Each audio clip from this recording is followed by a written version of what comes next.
Okay, good morning, everyone.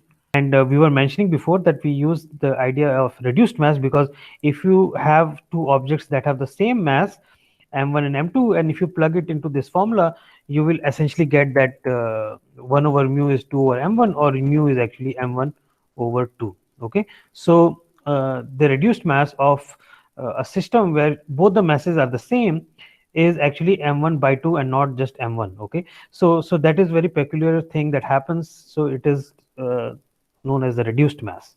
Okay, but essentially you get an equation f is equal to m times a. Okay, so that is the idea. So now you can deal with this entire problem as reduced to one point of application of the force at the position of the center of mass. Okay, how does the center of mass move? And we have made this statement before. Okay, that the center of mass of the two particles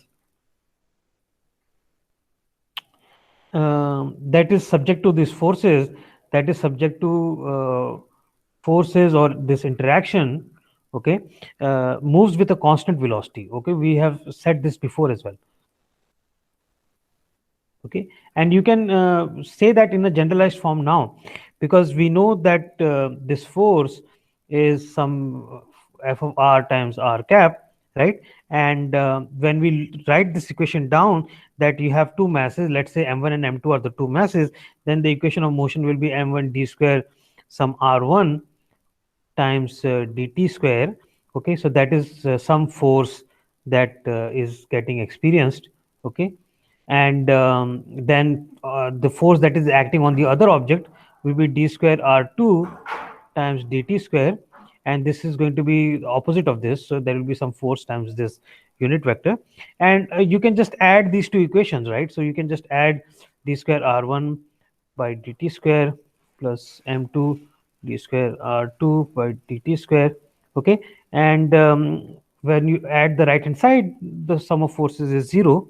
Okay, and essentially what this is telling me, that if I integrate this entire equation, okay, and if I integrate this, basically I will get m1 is constant, so I'll get dr1 by dt plus m2 dr2 by dt, and it will be some constant. Okay, so again, this dr1 by dt is nothing but velocity of the first object, right? And you have m2 v2 as the velocity of the second one. Okay, so that means that this entire expression m1 v1 plus m2 v2 is a constant, or you can say that the velocity of the center of mass, which is given by m1 v1 plus m2 v2, remember, divided by the total mass m1 plus m2, which is another constant. So if m1 v1 plus m2 v2 is a constant, then velocity of center of mass has to be constant. Okay, and that is where the generalization lies, right? Whenever you convert this two body problem into a one body problem, we are looking at the center of mass, and the way the center of mass is moving, essentially it is a constant. So a simplified motion is what is there. Okay, next thing we want to look at in this system is we want to talk about the angular momentum. Okay, because you must have realized that in lot of scenarios like your planetary motion, or wherever you have this orbital motion, right, we are talking about this central force. Okay, and in these scenarios what you can do is you can look at the angular momentum of this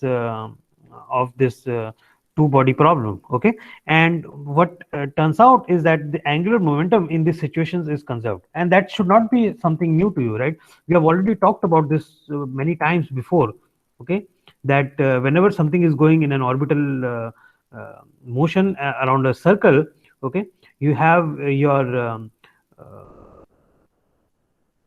force that is directed along this line. Okay, and then you have your velocity that it is moving is along this line, and the torque is given by r cross f. Okay, so the r and f are both along these lines. Okay, and so their angle between them is 0, so there is no torque acting on the system, and therefore the angular momentum has to be conserved. Okay, and interestingly, this r cross p, what happens is it lies on a plane. Okay, and this angular momentum is essentially your r cross p, so it will be your uh, vector in perpendicular to the r and p vector. Okay, so essentially, if you look at this three-dimensional problem, you can reduce it to a two-dimensional problem.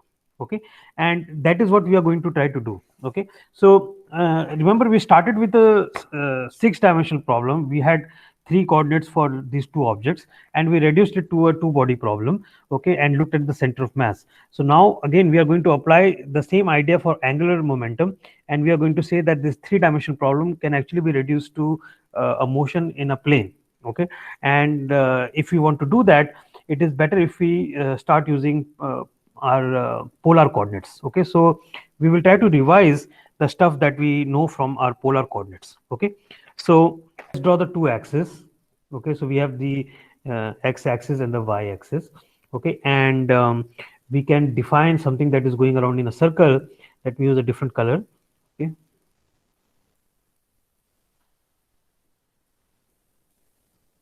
so there is my orbital motion. Okay, roughly speaking, and what I'm going to do now is I'm going to define some position here. Okay, and that is r is the distance, and then this is the angle which is theta. Okay, and in this scenario what I have is, when I use polar coordinates, my theta unit vector is in this direction. Okay, and my r cap I can define as in this direction. Okay, now generally what we say is theta is omega times t is our situation. Okay, and what else we have, the unit vectors I and j in these directions. Okay, and right now let's label this, we are doing the polar coordinates. So first thing what we want to do is, what is this r cap? This is the outward radial vector. Okay, so this is the unit vector.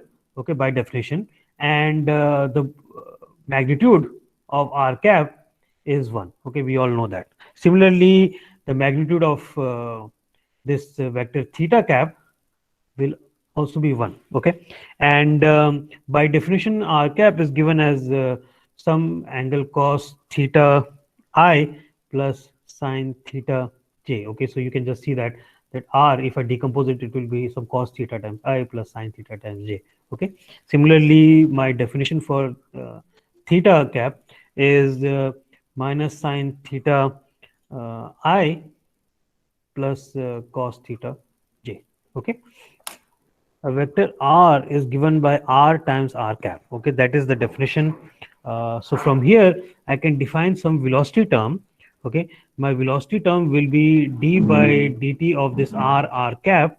Okay, and that would mean I have dr by dt and r cap, plus I will get another term which is r dr cap by dt. Okay, and from here what you can say is, this dr by dt I can just write as r dot. Okay, so that is the common notation that we do. Okay, r dot, and we have r cap, and if I try to solve this r dr by dt, okay, which I have to take the partial derivative of this function. All right, so I will be left with r theta dot theta cap. Okay, so if you are not comfortable with this, I would encourage you to go ahead and try to solve this. Okay, so that is my velocity component. Okay, uh, similarly I can define my acceleration component. Okay, and for the acceleration component I will have to take dv by dt. So you can imagine I will have to take the derivative of this function, so I will get essentially you know two terms here, and then I will get, you know, one two three terms here, so five terms I will get. But eventually I can simplify it, and what I will get is, I get r double dot, okay, minus r theta dot square times unit vector r plus r theta double dot plus 2r dot theta dot times theta cap. Okay, so that is my acceleration terms. So now I have my position, my velocity, and acceleration in my polar coordinates. Okay, so these are the terms I'm going to use when I try to work with the angular momentum. Okay, so I'm trying to prove whether angular momentum is actually conserved or not. Okay, so for that, what I can do is I can look at the formula that I know, that the force is F of R times this unit vector. Okay, now force is going to be MA, right? And I already know what acceleration is, okay, from my previous slide. So I'm going to write M times the acceleration factor. So that was R double dot minus R theta dot square times R cap, plus there was the second term which was mass times R theta double dot plus 2R dot theta dot and theta cap.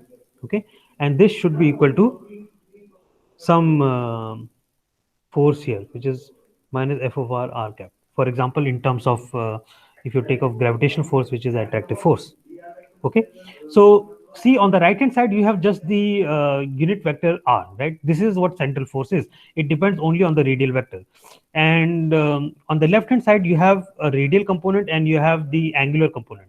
So basically when you equate the left hand side to the right hand side, you get two equations. Okay, so for the first equation essentially is telling you that this first term mr dot, okay, minus r theta dot square, okay, is equal to this minus F of R. Okay, and R cap and R cap are the same component, so whatever goes in front of them, they are equal. Okay, so and the second equation will just be M times R theta dot plus 2R dot theta dot, right, which will be equal to 0 because there is no component of theta cap here. Okay, this is my equation 1, this is my equation 2. So if you multiply equation 2 by R, I get M R square, okay, theta double dot, all right, and I get 2R R dot theta dot is equal to 0, because if I multiply R on the right hand side, you will just get 0. Okay, and this term that you're seeing here, this term is nothing but your derivative of M R square theta dot.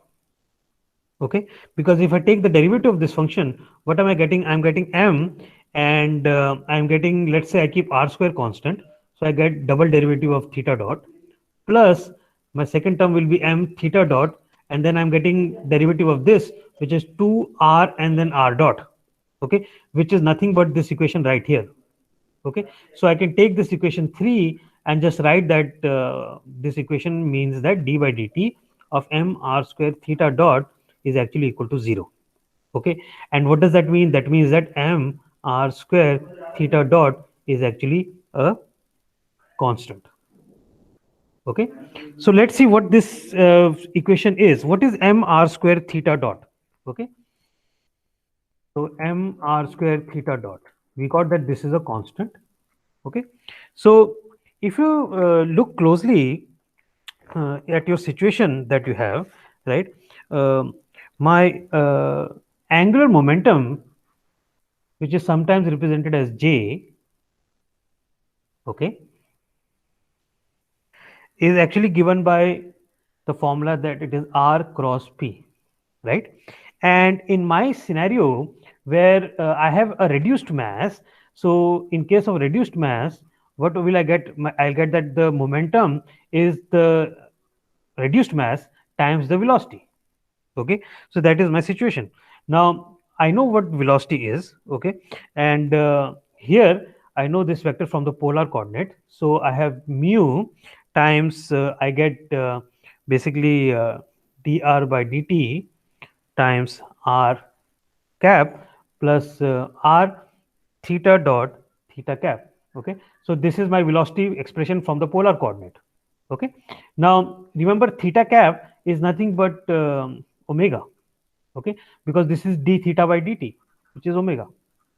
Okay, so I can just write this expression again as as in terms of omega. Okay, so let me write that J will now be R cross product with this expression right here. So I'll get mu. So I have dr by dt r cap, and I have r omega and theta cap.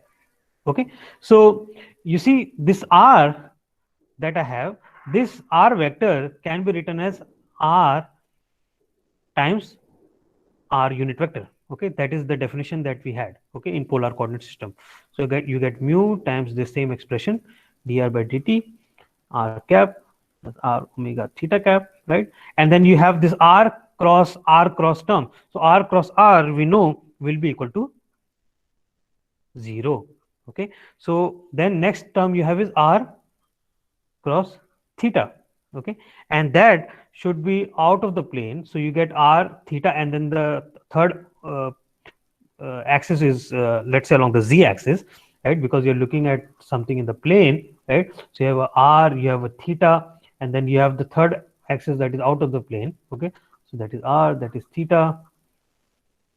Okay, and z is out of plane. Okay, so that is what you get. So if I take this expression now, so I'll get J will be r times mu times there is another r, so I get r square, and then I get omega, right? And then I have it in the z direction. Okay, so angular momentum is nothing but your mu times r square times omega. Okay, and that is what is here also. So m is the mass, r square is basically your square of the radial component, and then theta dot is omega. Okay, there you go. So what we have proved here in the previous slide is that this expression mr square theta dot, right, which is actually the angular momentum, is actually not changing, and the angular momentum is constant. Okay, in the cases where you're considering a conservative force acting on a system, okay, when you look in the polar coordinate form, you can reduce the two body problem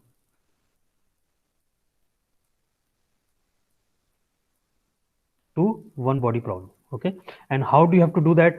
You have to start with the Lagrangian. Okay, so the Lagrangian of a situation where you have a gravitational force, for example, will be 1 half m, and you have r dot square is your equation for your kinetic energy, and we know that the potential energy term is v of r.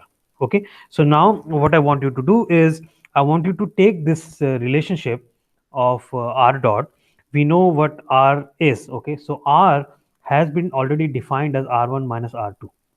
Okay, so we know what r is, we know what this is. We have also defined what capital R is.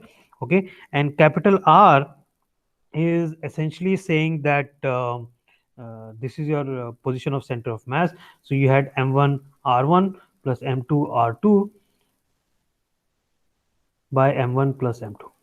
Okay, so our goal here is to eliminate the components r1 and r2. Okay, so what we can simply do is we can just find what is the expression for r1 minus r of center of mass, and if you do a little bit of math, you will realize that r1 minus r of center of mass is given by m2 times r divided by m1 plus m2.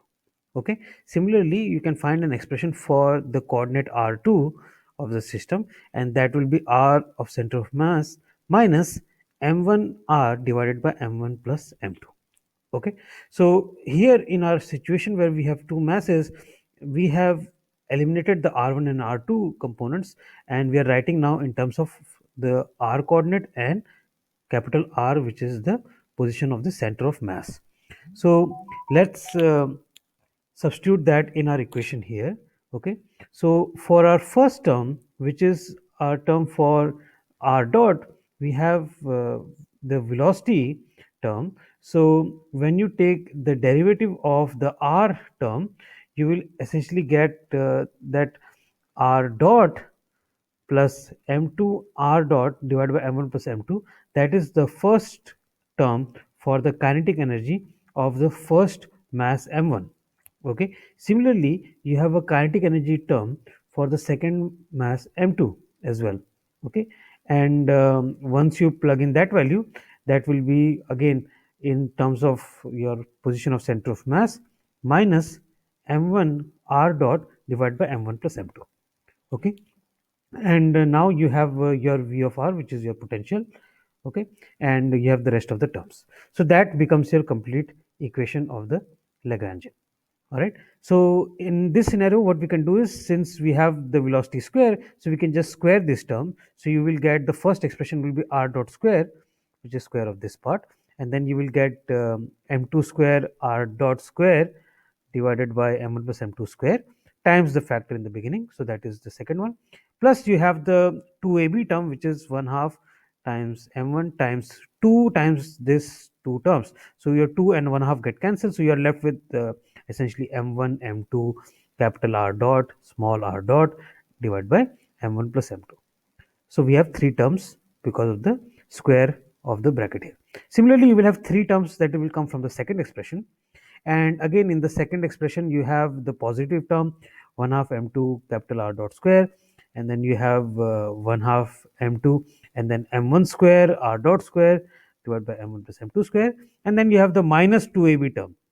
Okay, so if you note clearly, the minus 2ab term and plus 2ab term will cancel, and you are left with the expression of 1 half, and since r dot square is constant, so you can take that outside, and then you have expression of m1 and m2, so it will be m1 plus m2. Similarly here in this expression, you have 1 half m1 m2 r dot square as constant, so they can come outside, and then you will be left with the m1 plus m2 term. Okay, and then you have a m1 plus m2 in the denominator, which is squared. So when they cancel, you are left with 1 m1 plus m2 in the denominator. Okay, and the last term is your potential term. So now you have this equation of the Lagrangian, and all you have to do is, if you move to the center of mass frame of reference, where essentially your r dot, which is the velocity of the center of mass, is 0, then you are left with just the expression that L is 1 half this entire expression m1 m2 divided by m1 plus m2 we have already defined as the reduced mass, and then you have r dot square minus v of r. You see, so your entire expression has reduced to this elegant form. Okay, where you're writing something as kinetic energy term minus potential energy term, and now you're using the kinetic energy term. The mass is actually the reduced mass of m1 and m2.